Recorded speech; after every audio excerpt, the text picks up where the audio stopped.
What is going on, everybody? Welcome back to another episode of The Spectators. It is episode 157. That is a lot of episodes, and this is a lot of man I have with me. I got my boy Brooklyn and my boy Aiden here with us in the studio, and we are going to be talking about this new week in the NFL.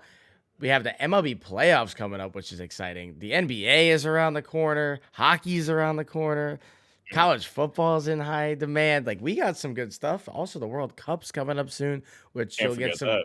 you'll get some good coverage of that once that gets a little bit closer. And, It and is always World Baseball Classic right after that in March. It's an exciting time to be a sports fan. It really is. And then, like, you say March, and then, that means we got college basketball too. So this is the beginning. If you guys are not ready for all the sports coming up, you better buckle in because it's about to get hot. It's about to get spicy. And now I'm going to talk about the sports.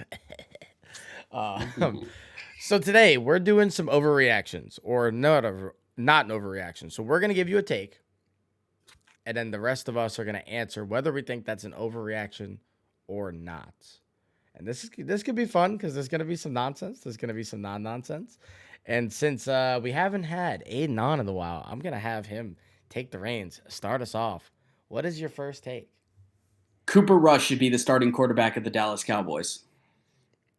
I always love this overreaction. I love this. I think last week they asked Jerry, and they're like, "Do you have a quarterback controversy?" He was like, "Anyway, I'm happy we had a good win," and he left or something like that. Or it wasn't Jerry, it was McCarthy. I think there's a legitimate reason to think that this is not an overreaction. I mean, Dak is a much better quarterback. That's not really the question here, right? Yeah. But Cooper Rush is 4-0. And 3 of these wins are against division rivals. And I mean, Cooper Rush has looked very good in his time. He's not just relying.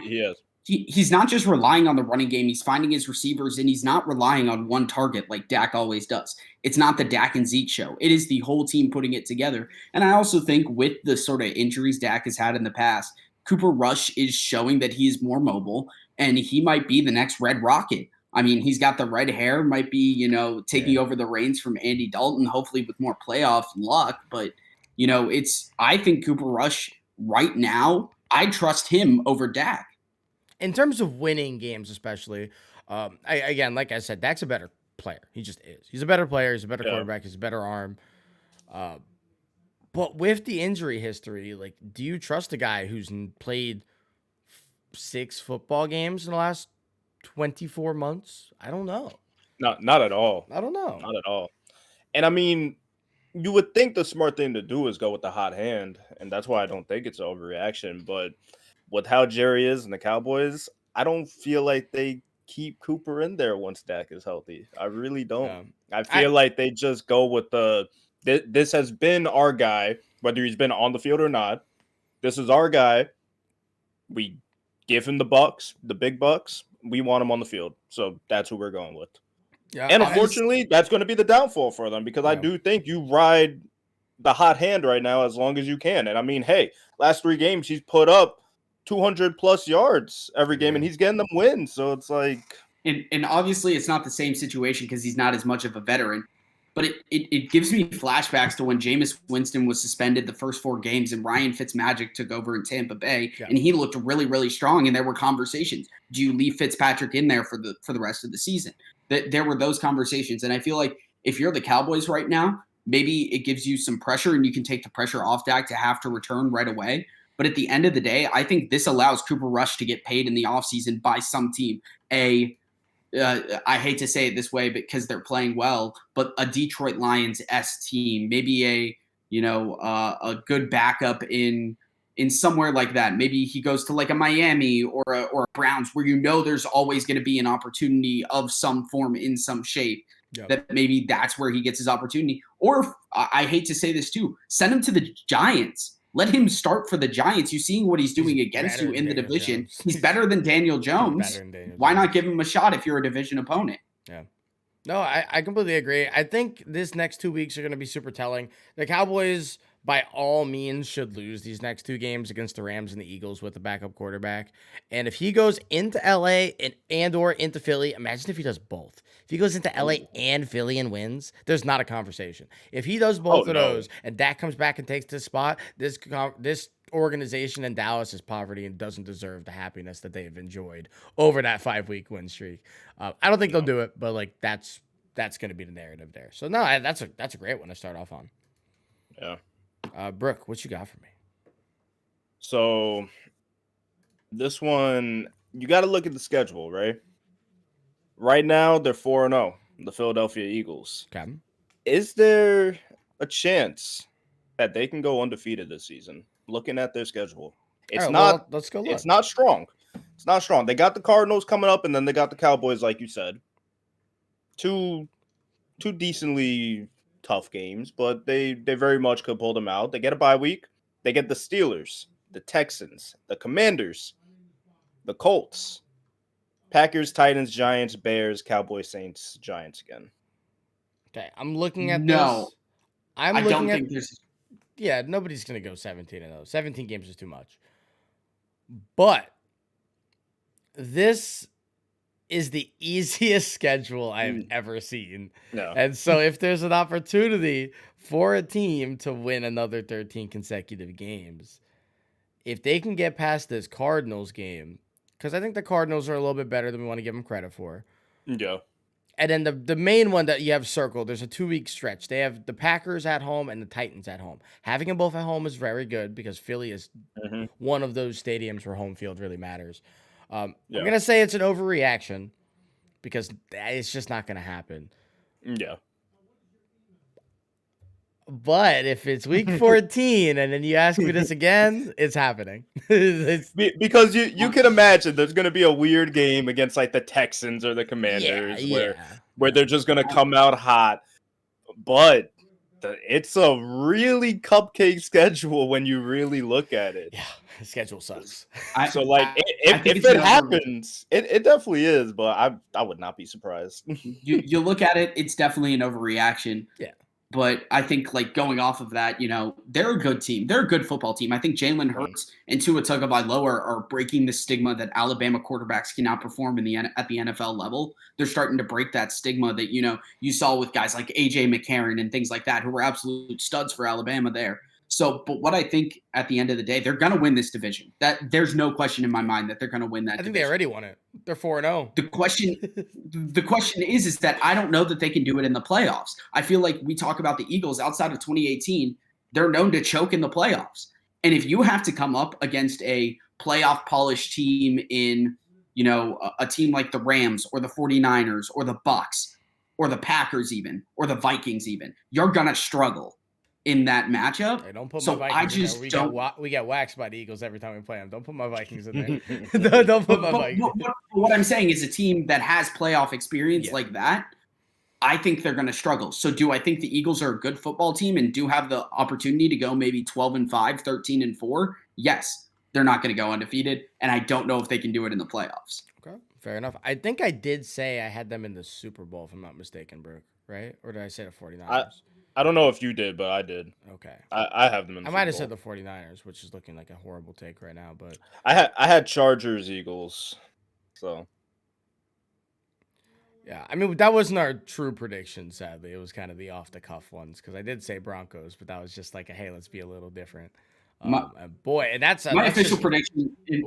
And I wasn't on here, but my official prediction was Chargers Bucks. That was my Super Bowl prediction. Okay, the Chargers are not going to look like a Super Bowl team, sadly, with all the injuries. No, but at the beginning of the season, I was yeah. I mean, on paper they should be, and they've played great. Just like the injuries are going to be too much for a full season. But we're going to say, because I did mention on that episode that I thought the Broncos were going to be a really good team and potentially have a good second half to go into a playoff run, this is kind of the season that I expected out of them, right? But overreaction. The Denver Broncos have the worst skills position players in the NFL. Wide receiver, running back, tight end. I think with the loss of their running back with the ACL tear, I don't think it's an overreaction anymore. Before this, I would have said, yeah, slightly an overreaction because I look around the league. There's some bad units. There's some bad Yeah. units. I mean, let's be honest. What does Pittsburgh really have? I mean, if we really want to look at it, I mean, I like Deontay Chicago, better than anybody there. Chicago's definitely in the bottom tier of that, though. I mean, New England has nothing. Washington has nothing. So, like, you look at these teams, but it's just like it's one of those things. I think they're definitely close if they're not the worst, but I don't think that's an overreaction. I think the Broncos, Russ in his country of riding, this is just not their season. They need to make some adjustments in this offseason and with the draft. They need to make some big adjustments. I think it's a little early for that because it's only 4 games in, and they're 2-2. Like, I don't think it's a new offense. It's a new head coach, a brand new quarterback. Like, there's adjusting to be made. You would hope it'll be made by now, but there's adjusting to be made. I just think, like, I've watched 2 Broncos games almost fully, right? I saw some catches last night that were dropped by 4 or 5 different guys in the Broncos. I'm like, bro, those aren't difficult catches. And it's making Russ look worse than he is, which he hasn't been fantastic yet, but it's making him look worse. So. Yeah, that's a tough one. Yeah. So back to me. Yes, sir. All right. The Detroit Lions will not finish last in the NFC North. I mean, I don't think that's an overreaction. I think they have the best offense in the NFC North. Well, they have the best offense in the league. Let's throw that out there. 4 weeks in. Then allow me for this overreaction. Okay. I'll change it up. Okay. Lions finish above 500. No. I don't. I think that's an overreaction. Yeah, I think they're right under. Yeah, and here's why. Again, their offense is fantastic, and they've been scoring 35 every game, right? Which is crazy. That doesn't happen for a bad team.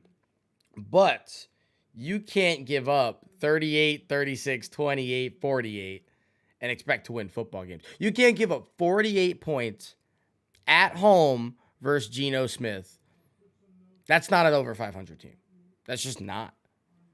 And I do think that they have some tough games on the schedule too. They got to play the Dolphins. They got to play the Bills. They got to play the Vikings again. They got the Packers again.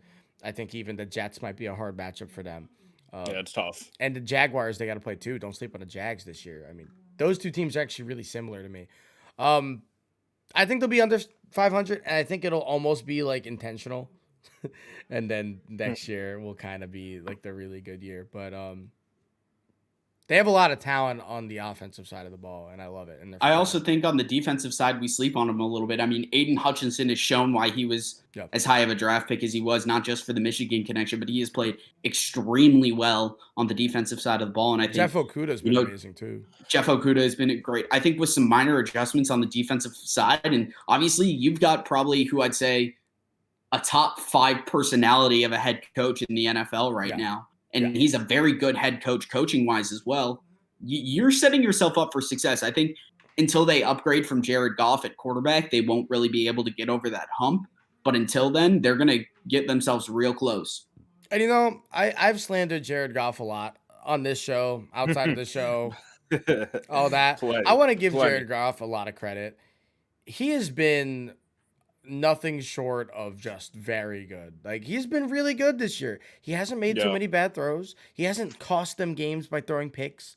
The reason they've lost is just they're giving up 48 points. Like, it's not so much on his side of the ball. They lost a game yesterday where they scored 45. I think 45. Jimmy Garoppolo ends up in Detroit. I hope that isn't the case. I think Jared Goff's better. I think we've always compared the two.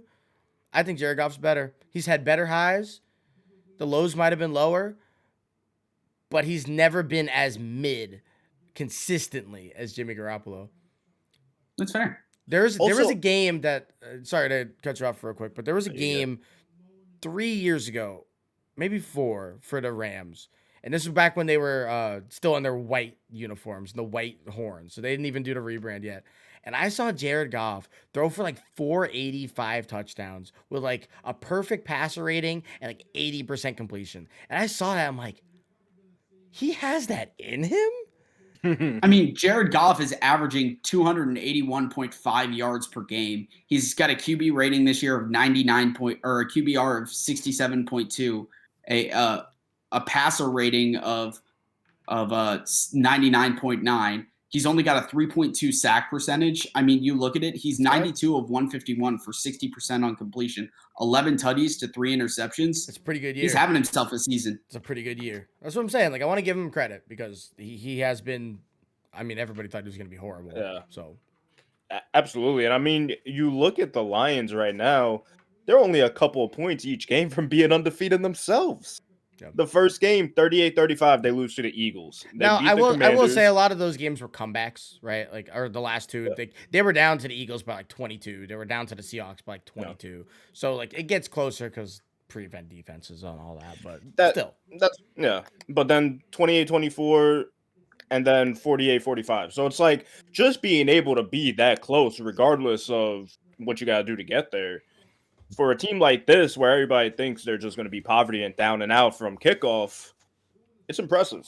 It is. So, no, I agree. I don't think they'll hit that 500 this year. I think that's an overreaction, but it's very easy to see the future for them. And they got some sick unis. Those gray unis are some of my favorites in the NFL. Yeah, blue and gray goes hard, dude. Yeah. It does. All right, Brooke. Is it an overreaction to think that the Jacksonville Jaguars are going to win their division? I don't think it's a overreaction at all. And I think that's the Colts division, right? With the Titans. Yeah, Tennessee, Jacksonville, Houston, and Indy. Yeah. I think if you look at Vegas, it's probably still the Titans, and that's very fair. Especially with Derrick Henry figuring it out yesterday. Derrick Henry looked fantastic. He looked like King Henry. It's nice to see he's not fully cooked yet. He still has it in the tank. If he's gonna do that, the Jaguars aren't winning this division. But the Jaguars have the best offensive scheme in the division. They have the best quarterback in the division, which is crazy. That's disgusting. I hate that sentence. It's disgusting. Because Matt Ryan is in that division, and the amount he's tortured the Bucs over the years, like it hurts me to say. Dude, and like Matt Ryan I don't think stinks. I don't think Tannehill is as washed as people say he is. No, I just think he lost that wide receiver one weapon that he's had. When he was with the Dolphins, it was Devontae Parker. In previous years, it's been AJ Brown. Yeah. And this year, he's got Adam Humphries as his top receiver. Treylon Burks is like gonna be good, but he's still rookie. But he's not there yet. So he's showing that he's relied on the running game with Derrick Henry, and people are starting to figure out Derrick Henry's game. And you've relied on that wide receiver one in the past wherever you've been a quarterback. That not having that is starting to show. I don't think Ryan Tannehill is necessarily a bad quarterback, and I think him and Trevor sort of battle it out for the number one quarterback in that position. However, I don't think that's an overreaction. I think that the way they're mixing their defense, their offense, especially in the running back position, and the way their defense has been playing as of late, and in a really weak division that is running back heavy, and you're showing that you can do it both passing and running the ball, I think the Jaguars could have made their biggest flip. And I think I saw that against the Eagles when they played probably some of their best football. Yes, they came up a little bit short, but Doug Peterson has a history of winning. You can't argue with a coach who has a history of winning. Yep. And Trevor Lawrence in his second year under an actual NFL scheme, not Urban Meyer's, whatever the hell he was playing. But with all that said, and the fact that you're still mixing in guys like Travis Etienne, who's coming back stronger and stronger and stronger every week, this Jaguars team could be a force to be reckoned with. And if they're hot leading into the playoffs, they could make a small little run. Yeah, it's crazy what a change of culture can do for a franchise. Yeah, and one thing that happened with them last week, they only lost to the Eagles by a touchdown, right? It was an 8-point game at the end of it. Their offense was not very good. This is the first game that Jacksonville's offense wasn't great. They actually started off hot, too. They're up 14-0. They were missing their wide receiver one, which I know it should be Christian Kirk. They paid them the big money. Don't care. It's Zay Jones. Zay Jones is the wide receiver one. He wasn't playing in this game. That's a big deal. Imagine the Eagles going to a game without A.J. Brown. Like, that's a big deal. So, for a team that nobody expected much from, they're 2-2. I think there's a chance that they make the playoffs. Whether it's with the division or not, I think there's a chance they make the playoffs. I look at the defensive side of the ball, and the fact of the matter is you've got guys who you weren't exactly thinking are going to be contributing as much as they are, who are contributing. 2 picks from Devin Lloyd and Andre Cisco. You got a pick from Rayshon Jenkins and Tyson Campbell as well. You got a pick from Travion Walker, who we expected at the outside linebacker position. And then when you talk about, any sort of QB hits, I mean, Okaloon, I believe is how you pronounce it, is there. Josh Allen is he's he's yeah. been. I mean, it's just pretty insane what we're seeing on that side of the ball. And I think what the fact of the matter is that you look at the rushing attempts this year, sort of, you've got obviously James Robinson, but then you got Travis Etienne, who the two of them can be players together. You look at the receiving side, and you've had Jamal Agnew, Christian Kirk, Zay Jones, and Evan Ingram, who we forget is there sometimes. You've also got Marvin Jones, who's been there as well. And so you've got 3 to 4 good receivers. And then you got Trevor Lawrence, who's averaging 236 yards a game and a 65.7% completion rate, eight touchdowns to 2 interceptions. It's a team that if they get hot, you got to be careful. The one thing that I'll finish this Jaguar talk with is that Trevor Lawrence before last season never lost. He's a winner. He's straight up a winner, and this is a guy that's not going to want to lose. So I'll take money on a winner as opposed to guys like Tannehill, who we've seen in the playoffs, who they're given the keys to not lose. I also think when you're talking about that too, he's played on the biggest stage on that ESPN with 20 million viewers in the pack, 85, and he's balled out. 1,000.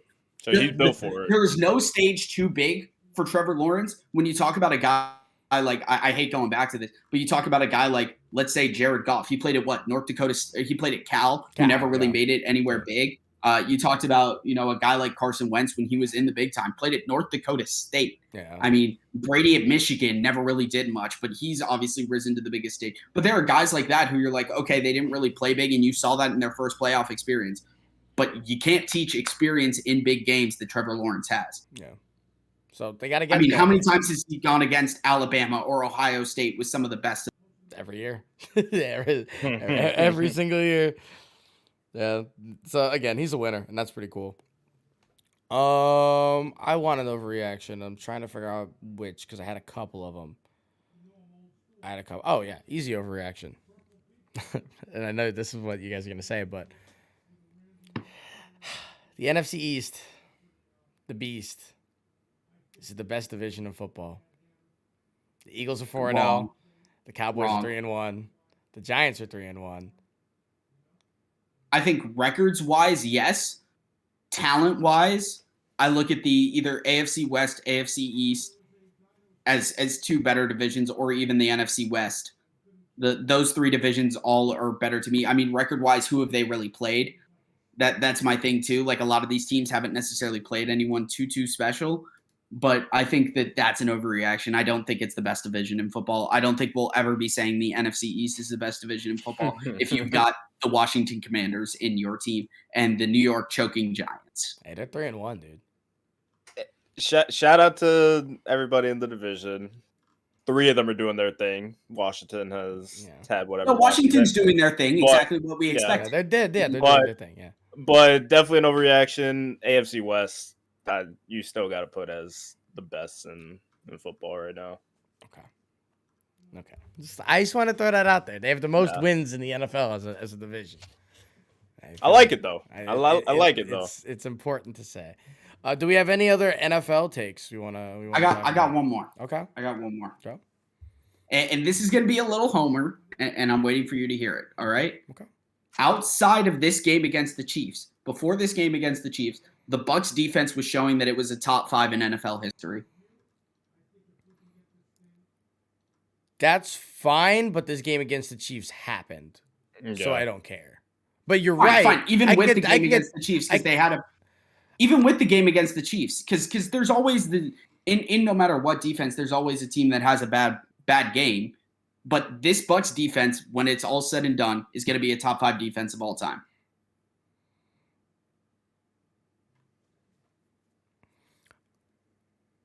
This game is going to be hard to overcome, is what I'll say. And here's why, because their bread and butter is rushing, right? That's the Bucs' bread and butter. They stopped the rush. They gave up almost 200 rushing yards yesterday. And it's a long season. It's 17 games. We'll forget about this by week 15. I mean, we won't because this is allegedly a Super Bowl like matchup that could happen. I mean, it's a Super Bowl rematch, right? I don't know. The Bucs defense is fantastic. I think Logan Ryan's a dog. They got me 1 point on fantasy and a top 5 defense of all time. Doesn't do that. Doesn't do that. Yeah. Before this game, I agree. This is a tough one to overcome. But they literally they had 30 fantasy points last week. Yeah. They had 1. So hold on, I'm going to take a look at something real quick because another Buccaneers team that was considered a top 5 defense of all time, I believe. Okay. If I'm not mistaken. In terms of yards in this game, though, they didn't give up that much in general. But the Bucs played against in 2002, which is widely considered a top defense. Week 9 against the Minnesota Vikings gave up 24 points. Okay, it's not that much. That was the second highest. No, the second highest. The other one was 26 in Week 1 to New Orleans. They gave up 20 points. 1, 2, 3, 4, 5 times. They gave up 20 or more points 5 times. This is the first time the Bucs have given up more than 20 points. More than 15. More than 15 this entire season. It was 41 though. Yeah, it was 41. But you take that and average it out. Over the average of the season, we'll see. They do have a tough schedule, so we'll kind of get a feel. We'll get a better feel at the end of it all. Because guess what? They go to LA. So they might put up another 41 going to LA. Like, I don't know. Also, part of this being at home, giving up 41, I think is like the real stinker here. Like, you're on your own turf on Sunday Night Football. It's Mahomes. I'm not mad at it. Mahomes made what? 3 passes that probably should have never gone. Yeah. That touchdown where Mahomes was like sacked, got out of it, pump fake, throw. Like, that's Mahomes. Like, he's the best. That's why he's maybe one of the best to ever do it because of that. So, I'm not mad at the loss. I'm mad at the score. Yeah. Brooke, you got any more? Is Saquon Barkley going to win the rushing title this year? No. Overreaction. No. Overreaction. No? Overreaction. Okay. Yeah, overreaction. Okay. You know what I think is more likely than Saquon winning it? This is a spicy take. I think it's more likely. I don't think either will. It's more likely that Cordero Patterson wins the rushing title than Saquon Barkley. I don't hate that. Well, he has more explosion. He gets less touches, but he gets just bigger plays. The only reason that he's not first in the league is right now is because Atlanta has to come back every game because their offense in total is terrible. And their team is terrible. So I saw something before we started that Cordell is going to be out. I didn't see that. If he's out, then that's tough. And he's not doing it. All right, so Cordero Patterson's actually out for games because of his knee. So he is not going to be getting the rushing title. He is not going to be getting the rushing title. And I do think Saquon does have a legitimate chance. So if he stays healthy, obviously. He's that's a good chunk over anybody else besides Nick Chubb. So, I mean, unless somebody pops off, which somebody will pop off. So there's going to be a 200-yard game or close to it looming in the shadows. But shout out to Saquon for the true comeback. Hey, and the Giants are 3-1, so that'll work. But while we talk about the Giants being 3-1 and Saquon Barkley, my boy Gerard knows all about the fantasy stuff, and he's going to let you know who had the best weeks and who you should be trying to go get in the coming weeks. Gerard? What's up, spectators? It's your boy Gerard, and we're back again with another episode of Fantasy Corner. I just wanted to apologize for last week because I was feeling really under the weather, and I was not able to get you guys a video, but we're back, changing that this week, so let's go ahead and get to it. QB1 for this week was Jared Goff. Jared Goff had 378 passing yards, 4 touchdowns for a total of 32.2 fantasy points. Our QB number 2 was Geno Smith. Crazy. Jared Goff and Geno Smith 1 and 2. Insane. 320 passing yards, 2 touchdowns for a total of 31 fantasy points. And QB number 3, Danger Russ. 237 yards, 2 passing touchdowns for 27.5 fantasy points. Running back 1, Austin Eckler, finally got it going. He had 49 receiving yards, he had 60 rushing yards, he had 2 total touchdowns on the day for 35 fantasy points. Running back number 2 is Dameon Pierce. Welcome to the party. 131 rushing yards, touchdown for 34.9 fantasy points. He also had 8 receptions in there, so that helped boost his stats a little bit. Running back number 3 is Josh Jacobs. He had himself a day, 144 rushing yards, and I believe 2 touchdowns on the day for 34.5 fantasy points. Wide receiver 1 is Justin Jefferson. He had 147 yards in the air, 10 catches for 31 fantasy points. Looks like he got it back together. Mike Evans is wide receiver number 2. He had 103 yards off of 8 catches and 2 touchdowns for 30 fantasy points. And Tyreek Hill had 160 yards off of 10 catches for 25.9 fantasy points. If you're looking for some free agent help to help you out with the rest of the season, here's a couple guys that I've been looking at and people that I'm considering adding on my team. First off, we have Mike Boone. Mike Boone is the 3rd string running back for the Denver Broncos. If you haven't seen, Javonte Williams was down with a knee injury. The Broncos believe it's very serious. Melvin Gordon can't hold on to the football, so Mike Boone might get more touches than you would normally expect with Melvin Gordon there, but he is a good add. Just like if you need running back depth and someone you can see down the road playing, look at Mike Boone. If you're looking for some quarterback help, I got 2 for you. Jared Goff is quarterback number 5 through 4 weeks of play in fantasy football. That Lions offense is crazy. That they're the number 1 scoring offense in the league, even though they're 1-3. I'm also looking to add Kenny Pickett. Kenny Pickett looks like it's his time to shine. He had 2 rushing touchdowns. He also threw 3 picks, but one of them was like an end zone heave at the end of the game, and the other 2 were just rookie mistakes. So if he has a week under practice, look to pick him up and maybe play him if you're like struggling in quarterback, but not this week because they play the Bills. Mac Hollins, I'm looking to add him. The Las Vegas Raiders in targets outside of Devontae Adams, and since Devontae Adams and Derek Carr, they got it going last week, but he's a good assurance policy, so look at him. I'm also looking at Zay Jones from the Jacksonville Jaguars. If he's on your waiver wires, I would look to pick him up. In his last 8 games, he's had at least 8 targets or more. Trevor Lawrence loves Zay Jones, and he had a really good end of the season last year in Las Vegas, so he didn't play this last week, but going forward, he's a good add as well.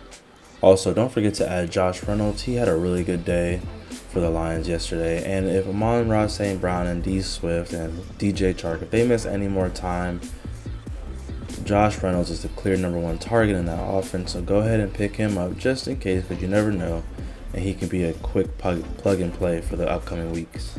Well, that's it for Fantasy Corner. We have a huge game tonight. We have the Los Angeles Rams facing the San Francisco 49ers. A lot of big names in this game. Cooper Kupp, Debo, George Kittle, Matt Stafford, Jeff Wilson if you need him. I need Jeff Wilson. I need Jeff Wilson to put up a solid 8 points, and then I'll go 4-0 in my leagues today. Other than that, like, if you have any questions, feel free to reach out to me. Instagram is gman_is_the_man, or you can reach out to me through the Spectators Media Instagram page, or TikTok, or Twitter. I'm everywhere, so peace. My boy G-Man, thank you so much for the time. If you guys have any questions, make sure you hit him up. He lets you know where right before that, but his Instagram, our Instagram, anywhere like that, if you guys need some fantasy stuff, go hit him up. He's had like 2 losses all year in like 4 leagues, so he's killing it at the moment. So he knows what he's doing.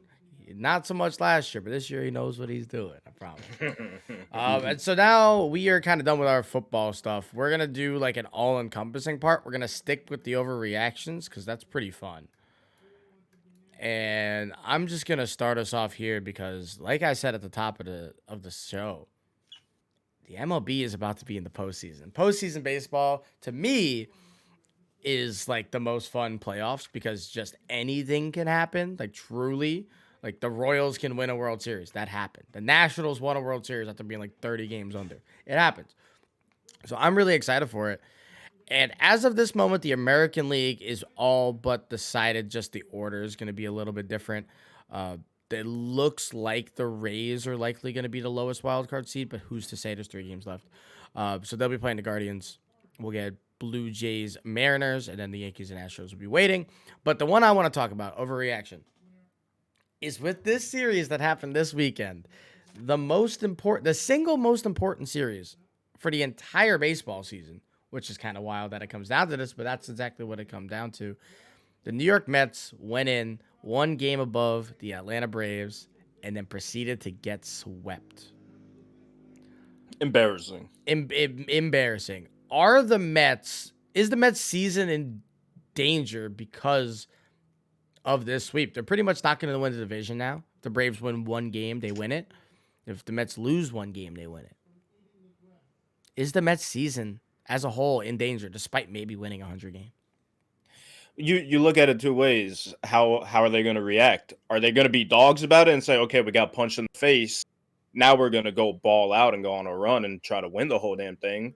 Or are they going to fold and just end up getting knocked out in the first round and really just encompass the embarrassment that they had this weekend and just have a bitter taste for their fans?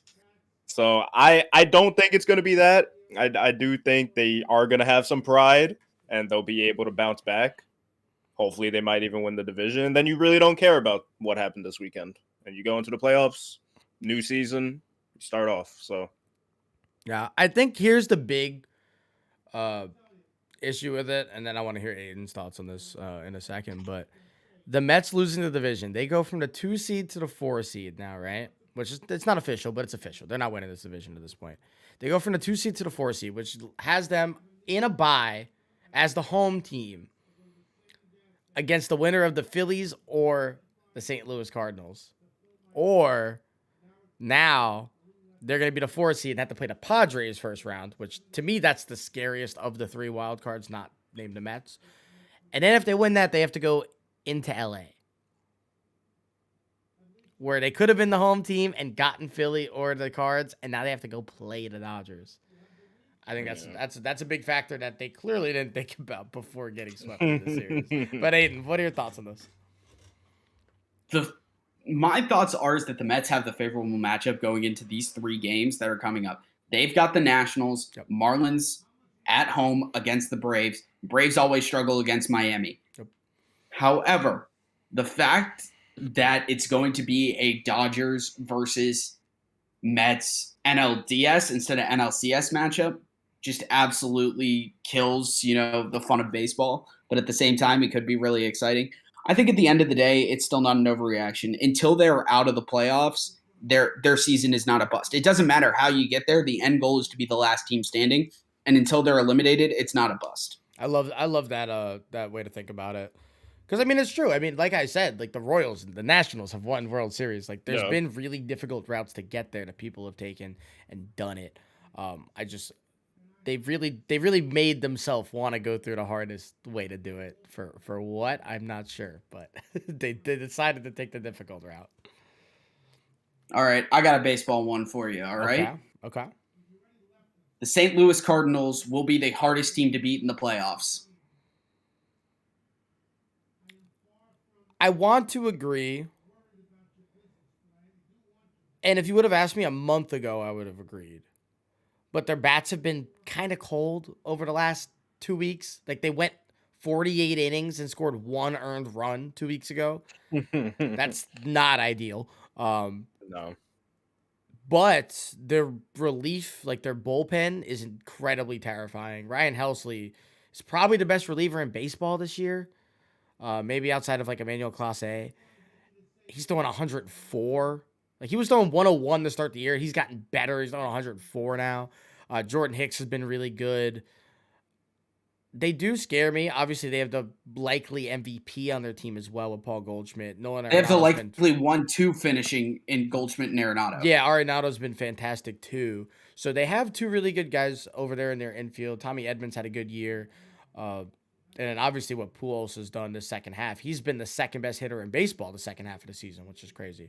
So they do have the offense as like guys, right? The guys are there. They've just been cold lately. And then Goldschmidt's last month and a half hasn't been anything too special. Like, if anything, he's lost votes in the MVP. I think it was unanimous for about 80% of the year. And now it'll be unanimous -2. So I don't hate that take. I don't hate it. I think their starting pitching is a noticeable weakness, and despite how good Wainwright's been at times, and how good Montgomery has been since they got him, those guys are not going to shut down the Braves and the Dodgers in series. You know, Yeah. And that's Yeah. my fear for them. I I look at don't this. hate it, but just to piggyback off this, I actually was gonna say is an overreaction that the Cardinals make it to the NLCS. So I'm right there with you on this, and it's mostly off of just like momentum because one thing you mentioned, you got Pujols, you got Wainwright, you got Yachty. All three of them are leaving this year. Yeah. So that's going to rally the troops right there. Yeah. And momentum's a crazy thing, especially when you riding for 3 dogs for your Yeah. franchise. Yeah. So I'm not too worried about that they've been cold because baseball is streaky. You could be the worst team to ever touch the field. And then the next week, yeah. you're literally the best. Yeah. So regular season's done. You move on to the postseason. Anything can happen. And I really do think they're going to come into this postseason trying to do a farewell tour for their boys. Will they win the whole thing? I don't think so. But I do think they're going to make a run. So I do think they're pretty scary. Albert and the Cardinals have something special for October Magic. They do. They always have. Yep. They always David have. Freeze, like always the unlikely here. And have. I think what Brooklyn said is very true. The fact that they're playing for 3 of the greatest of our generation, Yeah. probably the three of the best Cardinals ever, 3 for sure, probably first ballot Hall of Famers. You don't see that every day, and they're going to be playing with a chip on their shoulder that I don't know that the Dodgers can overcome that. I don't know that the Phillies could overcome that. I don't know that Certainly the Braves or the Phillies. Mets. Certainly not the Phillies. I don't know that the Braves or the Mets could overcome that. So at the end of the day, I don't think it's an overreaction. And I think I would not be shocked if St. Louis is hosting a World Series game. Hosting one? Okay. If they're in the World Series. If they're in one, they get it. Yeah, exactly. Okay. So I would not be shocked if they're Okay. I would not be shocked if they're in the World Series. Because Wainwright turns up in the postseason, Yachty turns up in the postseason, Pujols turns up in the postseason, Helsley and Hicks at the back end of that bullpen will turn up. The rest of that lineup, we know what Arenado can do. We know what Goldschmidt can do. This team is a scary team, and they didn't do it building it with money. They built it from within. I like their story more than the Dodgers, and the Cardinals are going to be, the team that I root for in the NL side of things. Yeah, I mean, the Dodgers story isn't fun. The Dodgers story is just really good. It's just they got the best team maybe ever assembled, not including a Mickey Mantle and Babe Ruth on the roster, and they have taken care of business. They have 110 wins with 4 games left. Like, come on, man. And yeah, they've been fantastic. Is it an overreaction though to say that the Dodgers should win this World Series? I know it's baseball. Stuff happens. And haven't we been saying that for the past 4 seasons? Yeah, not like this though. Not like this, because we have said that about the Dodgers plenty of seasons, right? But like Mookie Betts has been there, done that twice now. And Trey Turner's been there, done that. And he's having the best season of his career. And Freddie Freeman has been a freak this year. Like, nobody's talking about that. He almost has a 7 WAR. I don't think it's an overreaction, but I don't think they win it. Okay. Yeah, I don't think it's an overreaction because coming into this year with everybody on paper for that team, we said they were going to win 110 games. the Dodgers were the clear favorites, so there's no need to overreact about that. I agree with Aiden. I don't think they end up winning it. I actually said at the beginning of the year that I actually think the Dodgers are going to choke it. Yeah, you thought the Mets were going to beat them. I remember that. Yeah, I think the Dodgers are actually going to choke it in the playoffs. Yeah. You think they lose to the Mets? Now? Now that it's all said and done, that if they're going to meet, it's in the DS, not the CS. Yeah. I mean, it's possible. It is possible because it's possible. Yeah. And I mean, again, the Mets, hopefully they come in with some spunk and they try to make up for what happened this weekend, and they really this is an shut down with weekend. that. Yeah, like your pitching is disgusting. Like these were the two best teams on paper for me coming into this year. So I do think the Mets could end up being the Dodgers.